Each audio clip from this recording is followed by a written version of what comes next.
Security patterns చూద్దాం. Security patterns ఎట్లా అంటే, ఇప్పుడు ఏదైనా మంచి రెసిపీ చేయాలంటే, ఇప్పుడు ఒక చికెన్ బిర్యానీ చేయాలనుకున్నాం. చికెన్ బిర్యానీ కావాల్సిన రెసిపీ ఉంటుంది. ఆ రెసిపీ ఎంత బాగా వాడితే ఫాలో అయితే అంత మంచి టేస్ట్, అంత మంచి బిర్యానీ అవుతుంది. సేమ్ క్లౌడ్ సెక్యూరిటీ ప్యాటర్న్స్ ఒక రెసిపీ లాంటివి అనమాట. సెక్యూరిటీ ప్యాటర్న్స్ అవి ఎంత మంచిగా వాడితే మన సెక్యూరిటీ ప్యాటర్న్స్ మన క్లౌడ్ అనేది అంత సేఫ్గా ఉంటుంది హ్యాకర్స్ నుంచి, డాటా లీక్ కాకుండా. సో ఇది ఎట్లా అంటే ప్రొవైడర్స్కి యాడ్ చేస్తుంది. ఇలా ఈ సెక్యూరిటీ ప్యాటర్న్స్ వాడితే మనం డాటాని ప్రొటెక్ట్ చేయగలుగుతాం, యూజర్స్ యొక్క డేటా ప్రొటెక్ట్ చేయొచ్చు, ఇంకా సిస్టమ్స్ని ప్రొటెక్ట్ చేయొచ్చు అని ఈ సెక్యూరిటీ ప్యాటర్న్స్ గైడ్ లాంటిది ప్రొవైడర్స్కి. అట్లా అనమాట, క్లౌడ్ ప్రొవైడర్స్కి, గూగుల్, అమెజాన్, మైక్రోసాఫ్ట్ అట్లా. ఇప్పుడు ఆ సెక్యూరిటీ ప్యాటర్న్స్ చూద్దాం. ఫస్ట్ వచ్చేసరికి షేర్డ్ రెస్పాన్సిబిలిటీ మోడల్ ఉంటుంది. అంటే ఏంటిది, సెక్యూరిటీ టాస్క్ని స్ప్లిట్ అవుతుంది. ప్రొవైడర్ ఒకరు ఉంటారు, మన consumers, client, customer. So provider secures the cloud, you secure your data. Provider ఏం చేస్తున్నావు, క్లౌడ్ని సెక్యూర్ చేస్తున్నాడు. మనం ఏం చేయాలి, మన డేటాని సెక్యూర్ చేసుకోవాలి. దాన్ని షేర్డ్ రెస్పాన్సిబిలిటీ మోడల్ అంటారు. ఇంకా ఎగ్జాంపుల్, ఇప్పుడు లైక్ ఎట్లా అంటే ల్యాండ్ లార్డ్ అనేటోడు ఏం చేస్తాడు, ఆ బిల్డింగ్ని చూసుకుంటాడు, మనము ఆ అపార్ట్మెంట్ని చూసుకోవాలి, మన ఫ్లాట్ని. ఇప్పుడు ఇది ఎందుకంటే clarifies who does what to avoid gaps. దీనివల్ల ఈ సెక్యూరిటీ ప్యాటర్న్ వల్ల ఏం చేస్తుంది, అయితే గ్యాప్స్ ఉంటాయో దాన్ని అవాయిడ్ చేస్తుంది. హూ డస్ వాట్, ఎవరు ఏం చేసిండని. తర్వాత identity and access management, IAM అంటారు. ఎవరెవరు యాక్సెస్ చేస్తున్నారు క్లౌడ్ని, with strong logins and role based access ఉంటుంది. ఇప్పుడు సపోజ్ ఇప్పుడు స్టూడెంట్ గ్రేడ్స్ ఉన్నాయి స్కూల్ లోపల, ఆ స్టూడెంట్ గ్రేడ్స్లో ఎవరు యాక్సెస్ చేయగలుగుతారు, టీచర్సే యాక్సెస్ చేయగలుగుతారు. లోపల క్లీనర్స్, క్లర్క్స్ వాళ్ళు యాక్సెస్ చేయలేరు కదా స్టూడెంట్ గ్రేడ్స్ని. సో రూల్ బేస్డ్ యాక్సెస్ ఉంటుంది. ఎవరెవరు యాక్సెస్ చేస్తున్నారో ఆడు స్ట్రాంగ్ లాగిన్ ఉంటేనే వాడు యాక్సెస్ చేయగలుగుతాడు. సో అట్లా అనమాట. సో ఎవరెవరికి యాక్సెస్ చేయాలో దాన్ని కంట్రోల్ చేయాలి, వాడికి స్ట్రాంగ్ లాగిన్స్ ఉంటాయి. ఇంకా వాడికి రోల్ బేస్డ్ యాక్సెస్ ఇవ్వాలి. ఇంకా దీనివల్ల ఏమవుతుందంటే అన్ఆథరైజ్డ్ యాక్సెస్ అనేది ఆగిపోతుంది. ఇంకా డాటా డేటా అనేది ఎన్క్రిప్ట్ చేసి పెట్టినాకో ఆ కీ వాడితేనే మళ్ళీ ఆ డేటా అనేది డీక్రిప్ట్ అవుతుంది. అట్లా అనమాట. ఎట్లా అంటే ఇప్పుడు నేను ఒక కోడింగ్ మెసేజ్ పెట్టినా మా ఫ్రెండ్కి, వాడికి ఆ డీకోడ్ మెసేజ్ కీ తెలుసు కాబట్టి అవి పెడితే అది డీకోడ్ అవుతుంది. అట్లా అనమాట. దీనివల్ల సెన్సిటివ్ డేటా ఎన్క్రిప్షన్ వల్ల సెన్సిటివ్ డేటాను సేఫ్గా ఉంచవచ్చు. ఇంకా డేటా సెగ్మెంటేషన్, క్లౌడ్ని ఐసోలేటెడ్ జోన్లకు డివైడ్ చేస్తుంది. దీనివల్ల హ్యాకర్స్ మూవ్మెంట్ అనేది లిమిట్ అవుతుంది. అంటే ఇప్పుడు నెట్వర్క్ సెగ్మెంటేషన్ అనేది ఒకటి ఉంటుంది. దానివల్ల వర్చువల్ మిషన్స్ 1, 2, 3 అన్నీ ఐసోలేట్ అవుతాయి. దీనివల్ల ఒక వర్చువల్ మిషన్కి వైరస్ ఎక్కినా మిగతా వర్చువల్ మిషన్స్కి స్ప్రెడ్ కాదు. అట్లనే ఈ క్లౌడ్లో కూడా నెట్వర్క్ సెగ్మెంటేషన్ చేస్తే ఐసోలేటెడ్ జోన్స్ వల్ల హ్యాకర్స్ మూవ్మెంట్ అనేది అవుతుంది. ఎందుకంటే ఇప్పుడు హెచ్ఆర్ డేటా అంటే ఒక దాంట్లో పెడతా, మార్కెటింగ్ డేటా అంటే ఇంకో దాంట్లో పెడతా.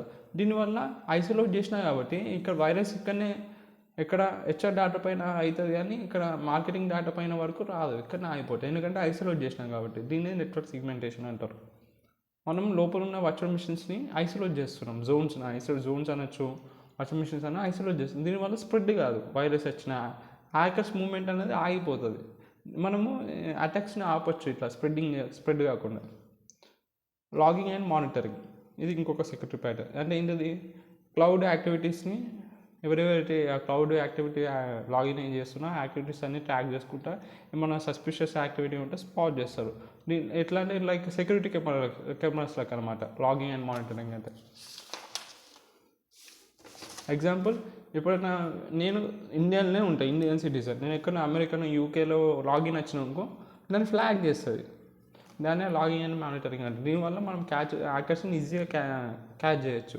ఇంకా infrastructure as code, IAS security అంటారు.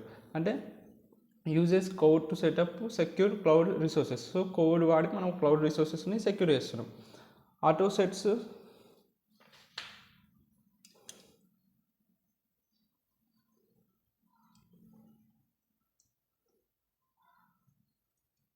కనిపిస్తుంది ఇప్పుడు.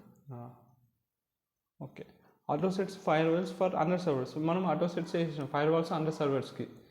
ఎగ్జాంపుల్ దాన్ని ఇన్ఫ్రాస్ట్రక్చర్ యాజ్ కోడ్ సెక్యూరిటీ అంటారు. వై, దీనివల్ల సెటప్ ఎర్రర్స్ని మనం రెడ్యూస్ చేయొచ్చు. Disaster recovery and business continuity, అంటే బ్యాకప్స్ని ప్లాన్ చేసుకుంటా, ఫెయిల్యూర్స్ని ప్లాన్ చేసుకుంటా, ఏదైనా ఎమర్జెన్సీలా దాన్ని disaster recovery and business continuity అంటారు. ఎగ్జాంపుల్, ఇప్పుడు data saved in another city if server crashes. ఇప్పుడు ఒక సర్వర్ లోపల ఒక డేటా ఉంది, అది క్రాష్ అయిపోయినా ఏం కాదు, ఎందుకంటే బ్యాకప్గా ఇంకొక కాపీ మనం వేరే దగ్గర పెట్టినాం, వేరే సిటీలో. సో దీనివల్ల ఒక దగ్గర ఉన్న డేటా క్రాష్ అయిపోయినా సిస్టమ్ యాజ్ యూజువల్ రన్ అవుతుంది. దీనివల్ల బిజినెస్ అనేది ఏం ఆగకుండా అంటే రన్ అవుతుంది, ఎందుకంటే కాపీస్ పెట్టినాం కాబట్టి.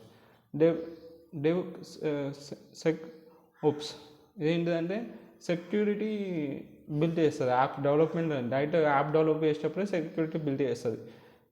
Test apps for bugs before launch చేయముందే యాప్స్ లోపల ఏమైనా బగ్స్ ఉన్నాయో చెక్ చేస్తుంది, టెస్ట్ చేస్తుంది. దీనివల్ల యాప్ అని లోపల ఇంకా సెక్యూరిటీ ఎక్కువ ఉంటుంది, యాప్స్ సేఫర్గా ఉంటాయి. ఇంకా threat intelligent and instruction detection ఈ టూల్స్ వాడతాయి to spot and stop attacks. ఆ అటాక్స్ని ఆపడానికి, స్పాట్ చేయడానికి టూల్స్ వాడతారు. దాన్ని threat intelligence and instruction detection అంటారు. అంటే లైక్ ఇప్పుడు అలారం, ఎవరైనా మన కారు అనుకో ఎవరైనా గుంజడం అలారం రాదు, కీ అని అవుతుంది అట్లా అనమాట. So if someone tries to 100 logins అప్పుడు ఇది అలర్ట్ చూపిస్తుంది, స్పాట్ చేస్తుంది. దీనివల్ల హ్యాకర్స్ని మనం ముందే కనిపెట్టుకోవచ్చు, కనిపెట్టచ్చు, స్టాప్ చేయొచ్చు. ఇంకా కంప్లైంట్స్ అండ్ గవర్నెన్స్ అంటే ఇది follows laws and audit security. కొన్ని లాస్ ఫాలో అవ్వడం ఈ సెక్యూరిటీ ప్యాటర్న్ ఫాలో అన్నమాట. దీనివల్ల క్లౌడ్ సేఫ్గా ఉంటుంది, క్లౌడ్ లోపల ఉన్న డేటా. ఎగ్జాంపుల్, హాస్పిటల్ క్లౌడ్ ఏం వాడుతుంది, HIPAA అనే లాని వాడుతుంది. ఇది ఒక కంప్లైన్స్. దీనివల్ల పేషెంట్స్ డేటాని ప్రొటెక్ట్ చేస్తుంది ఈ లా కారణం వల్లనే. వై? ఎందుకంటే దీనివల్ల ఫైన్స్ని అవాయిడ్ చేయొచ్చు, కస్టమర్స్కి ట్రస్ట్ అనేది బిల్ట్ అవుతుంది.